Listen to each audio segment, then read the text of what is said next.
Pues te he dicho que te quedarás, José Luis, porque es que si no hablamos de tu último libro, hombre, no si no nos me da hablas de mi libro, basto, porque tú sacas me levanto y dos. me voy. Si no me hablas de mi libro, me voy.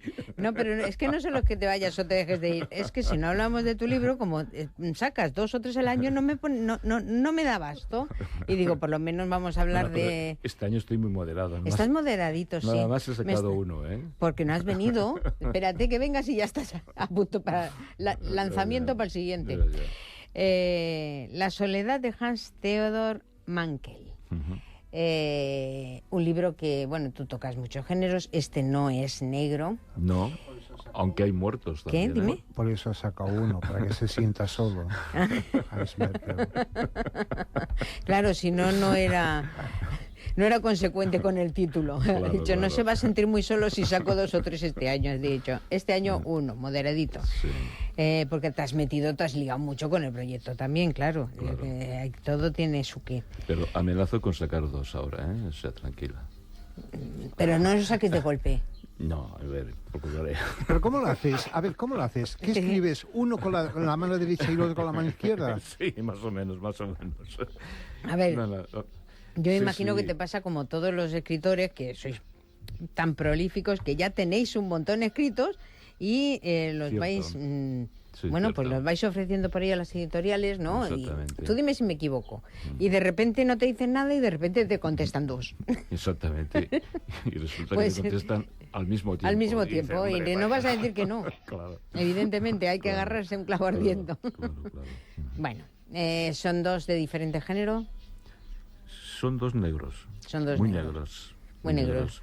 Uno está ambientado en Las Vegas y otro está ambientado en el País Vasco, en los años de plomo, que será entonces la 5ª novela sobre los años de plomo del País Vasco, con lo cual ya me parece que esto es una obsesión, pero yo creo que ya paro, ya ninguno más, porque ya ninguno más. 5 novelas sobre el País Vasco y los años de plomo es muchísimo. Y sin repetirse, Y sin ya repetirse, tiene mérito. exactamente.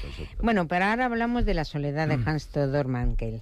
Yo tengo que decir que calculé mal. Calculé mal porque, claro, yo más o menos sé lo que leo, cómo leo los libros por las páginas que tiene, y este no. Este es lento de leer. Totalmente. Ahí está la Entonces gracia no me del lo he libro. acabado. Ahí está Entonces la no me gracia. cuentes Bueno, el final. No te lo cuento. Como evidentemente no me lo vas a contar, como no a los lectores.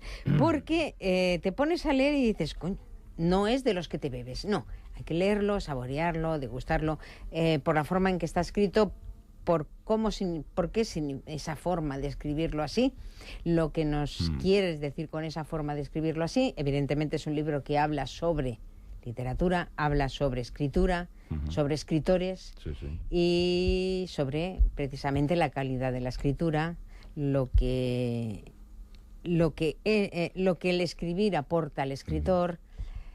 Y explícalo tú, que no quiero hacer spoilers. Sí, bueno, como tú bien has dicho, es un libro que desde la primera a la última página está hablando de literatura, ¿no? Es una especie de homenaje a la literatura, en concreto, sobre todo, a la literatura centroeuropea, ¿no? Por eso, digamos, eso es lo que me ha hecho, digamos, adoptar ese tipo de estilo, ¿no? Es un estilo muy diferente al que yo habitualmente escribo. Lo que pasa es que yo en cada libro me transformo, ¿no? Yo quiero en cada libro sorprenderme a mí mismo, ¿no? Entonces yo en broma, cuando se publicó este libro, dije que este libro yo no lo había escrito yo, que lo había escrito otro, ¿no? Y realmente Bueno, de eso va también el tema de tu novela, ¿no? De un escritor que se encuentra otra obra y se sorprende de esa obra. Exactamente, ¿no? Entonces la editora de Bodón, Marisa Carbajo, me dijo, ostras, sí, es verdad, es que no parece que seas tú, porque claro, ella me ha leído muchas novelas, me ha publicado ya pues 5 libros y realmente la he sorprendido con el estilo, ¿no? Y entonces pues yo creo que es un libro digamos precisamente de estilo literario, ¿no? Entonces es un libro que lo he disfrutado muchísimo. Es un libro que habla, digamos, de literatura, de las imposturas literarias, también, digamos, de zonas oscuras que hay dentro de la novela, ¿no? de la literatura, y sobre todo, digamos, como tú bien dices, es un libro para leerlo muy despacio, porque creo que es un libro que tiene mucho contenido literario en cada una de sus frases. Hay muchísimas reflexiones sobre la creación literaria, sobre el arte, etcétera, etcétera, ¿no? Y entonces, a mí lo que, vamos, con lo que disfruté Digamos muchísimo... que es un libro muy adulto, para un lector adulto. Exactamente. No quiere decir de edad, No. sino de experiencia. Sí. Creo que es un libro para la gente que le gusta leer mucho. O sea, Sí. la gente que le gusta leer, que disfruta con la literatura, pues con este libro pues lo va a disfrutar, ¿no? Sí, señor. Y una cosa curiosa, porque yo tenía miedo, digamos, de que el libro, pues que fuera un tostonazo, ¿no? Y no, resulta que no es un tostonazo, ¿no? Que es un libro que atrapa a los lectores, aunque les exige, digamos, un ritmo lento de lectura. Entre otras cosas, por ejemplo, Ya nos un va bien, ejemplo. porque hay veces que leemos que decimos, me gustaría disfrutarlo. Y Ya. cuando llegas a un párrafo en cualquier Claro. novela que te gusta cómo está escrito, lo disfrutas lentamente. Este Ya. libro es así, Eso para sí, exactamente. degustarlo. Para degustarlo, exactamente. Entonces, yo hago mucho hincapié, digamos, en la forma en que está escrito, ¿no? Porque, por ejemplo, las frases son larguísimas, están llenas de subordinadas, Sí. pero una detrás de otra. Pero tú te has dado cuenta que nosotros hablamos así y nos entendemos. Claro, exactamente. ¿Cuántos puntos y apartes ponemos? No hablamos como se escribe, porque a mí No. me ha costado mucho llegar a ese estilo o esa forma de poner frases cortas, contundentes, tararán, pa, Sí.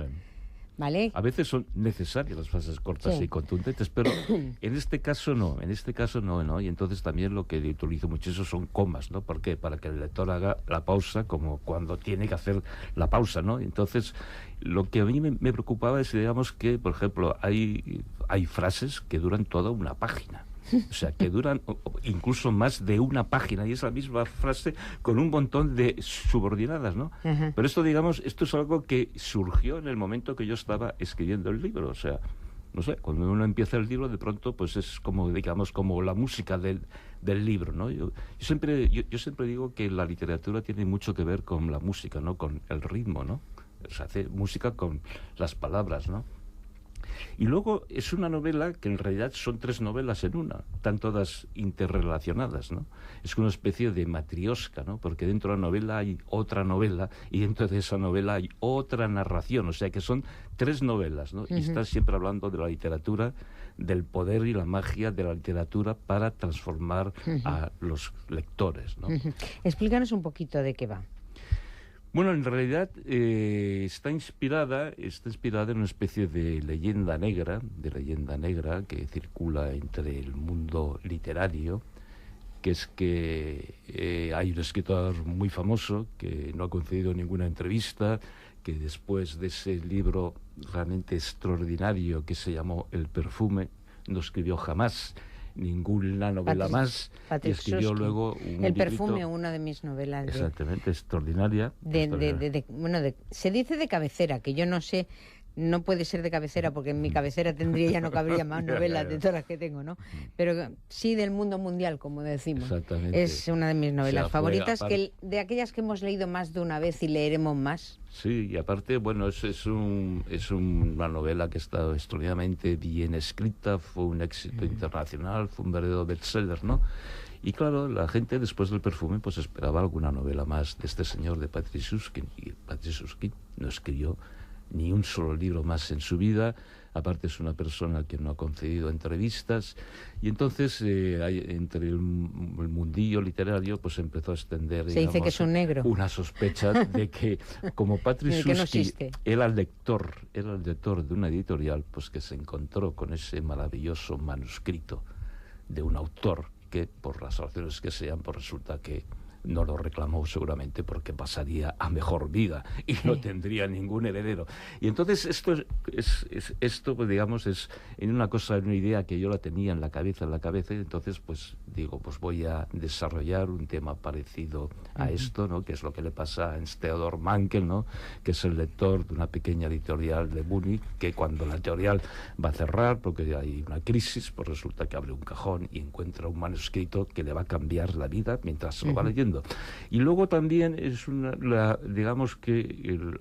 tengo la idea de ubicarlo no solamente en la ciudad de Múnich, una ciudad que me gusta muchísimo, en la que he estado en un par de ocasiones, en invierno, porque creo que es importante la climatología, digamos, para sobre todo subrayar, digamos, la soledad de este Hans Theodor Mankel, ¿no?, que vive solo en una bordilla, que tiene frío, y también me hacía gracia, digamos, que ubicarla en un periodo muy concreto, que es cuando está a punto de caer el muro de Berlín, que la caída del muro de Berlín ha sido uno de los acontecimientos más extraordinarios y que han tenido, digamos, una repercusión en nuestras vidas, ¿no?, porque a partir de la caída del muro Sobre de todo Berlín, la de ellos. la de ellos, ¿no?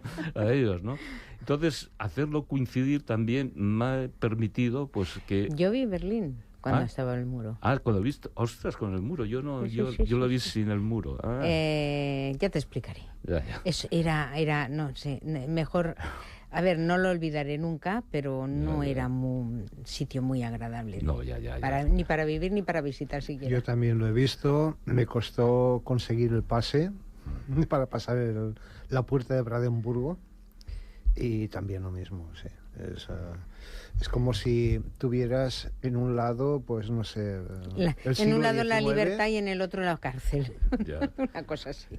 Pero, Sí, ¿no? El siglo XIX. y el pero otro siglo fíjate, XX. pero fijaros qué productivo fue para las novelas y las películas de espías. Fue extraordinario el muro de Berlín, vamos, es que ahí se ambientaban un montón de películas y de novelas, ¿no? Y entonces, precisamente, pues también, digamos, yo he querido ubicar, pues eso, la historia de Hans Theodor Mankel en ese periodo tan concreto de la historia de Alemania. Y es también, la novela es un homenaje a una serie de autores alemanes que me han marcado muchísimo, concretamente a... Bueno, hablas de autores alemanes y otros que no son alemanes, porque hablas de muchos autores, pero... Sí, pero en concreto hablo mucho de Thomas Mann, Thomas Mann y la montaña mágica, porque en realidad el manuscrito que se pone en Hans Theodor Mankel en realidad es un homenaje a la montaña mágica, ¿no? Porque es una historia de un viejo profesor que está, digamos, en una residencia de tercera edad, todos están muriendo y está recordando su esplendorosa juventud cuando tuvo una amante maravillosa, etcétera, etcétera, ¿no? Entonces, otro libro también difícil de leer, lento de leer también. Fíjate, la montaña mágica yo la leí me parece que tenía 40 años, y la leí precisamente después de una intervención quirúrgica. Me dijeron, tiene que estar 15 días sin moverse. Digo, hombre, ese es el momento. Ese es el momento.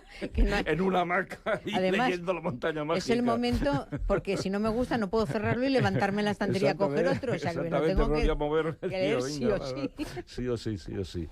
Y por ahí también hablo de otros autores, digamos, germánicos que me gustan muchísimo. Uno de ellos, Thomas Bernhard, ¿no? Thomas Bernhard encuentro un escritor extraordinario. Y también hablo de Thomas Bernhard y de Günter Grass, que Günter Grass, tú no has llegado todavía, pero en la última parte de la novela... No ha querido venir al programa. No ha querido venir, el No pobre está bajo tierra. Pues en la última parte de la novela, precisamente, le doy un cameo especial, porque se reúne con el protagonista y tiene una serie de conversaciones sobre esa Alemania que está a punto de reunificarse. Ajá. No me ibas a explicar nada al final, pero bueno, no pasa nada. Bueno, es un cameo. Es un cameo. Lo del Mankel tiene algo que ver con Henning Mankel, porque Hans Mankel, Henning Mankel, bueno, aunque sea nórdico. Es que me gusta mucho el apellido Mankel. Aparte, no sé si tú te acuerdas... Es con una L por eso, sí, Ahí hay una diferencia, se le ha caído la L. Exacto, se le ha caído una L. No sé si te has dado cuenta, digamos, de la sonoridad del nombre de este señor, Hans Theodor Mankel, que se parece un poco también, fíjate, a la sonoridad de un personaje siniestro sobre el que escribí también una novela que era El rastro del lobo, Aribert Ferdinand Hein, ¿no? Pues se llama Hans Theodor Mankel. Que eso es una cosa curiosa, ¿no? Que lo hablamos a veces cuando nos reunimos con los escritores, ¿no? La importancia de los nombres de los personajes. Creemos que no tienen importancia, que es algo secundario, pero muchas veces los nombres marcan al personaje, ¿no? Y entonces, en este caso, el nombre marca muchísimo al personaje, ¿no? Es un personaje pues que es muy triste, un personaje que está totalmente solo, que no tiene relaciones sentimentales, que lo único que, digamos, le hace un poco vivir es la literatura, ¿no? Y que este es un escritor frustrado, ¿no? Porque la novela que escribe, pues resulta, la primera novela que publican se la machaca la crítica. Metes también aquí parte, pues, de esa, como tú lo has dicho, de esa mentalidad, de esa influencia nazi, de esa influencia de Alemania que tenían, y bueno, pues bastante de posguerra. de Sí. cómo vivía la gente en la posguerra en ese sitio tan frío como el que nos estás explicando. Sí, es importante, fíjate, en casi todas mis novelas el clima es muy importante. El clima realmente yo creo que determina, digamos, a los personajes y determina las sociedades. Qué diferente ¿no? del de los perros, que Exactamente. sentías el calor. Exactamente, un Estabas, calor espantoso. leías sudando por la espalda. Exactamente, sudando por la espalda, exactamente. Aquí ya estamos así, casi, ¿eh? Un clima como el de ¿Ves? Sudáfrica, ¿no? El problema mío era eso, que no lo he leído en el momento adecuado. Ajá. Tenía Bueno, que pero haberlo leído con frío. Bueno, pero como más despacito llegarás al No, invierno. hombre, no me puede durar esto. Llegarás al que invierno. No me puede durar tanto. Ya. Sigue, que me estabas diciendo del clima, No, que digo del que, ambiente, fíjate, del escenario, vaya. Sí, es que el clima es importantísimo, ¿no? Para el desarrollo de los pueblos, ¿no? Yo siempre digo que España tiene la mala suerte de tener este clima tan caluroso, ¿no? Un clima caluroso que, digamos, lo que hace es que la gente tenga ganas de estar en las terrazas bebiendo cervezas, ¿no? Y leer poquito, ¿no? Porque no están en las casas. En cambio, los países nórdicos o en Alemania, que yo creo que es uno de los países en donde hay un índice de lectura más elevado de Europa, pues la gente, claro, tiene un clima, tiene unos inviernos largos y duros, y entonces pues está en sus casas y está leyendo, ¿no? Entonces... Te voy a hacer una pregunta ya, que nos queda poquito. Hablas de editoriales, hablas de escritores, de manuscritos y tal, pero hablas también de críticos. Sí. Y de una manera muy dura. Sí. Porque, aunque luego en realidad él se da cuenta que es aquella crítica negativa, aberrante y que lo fulminó, pues no iba mal encaminada.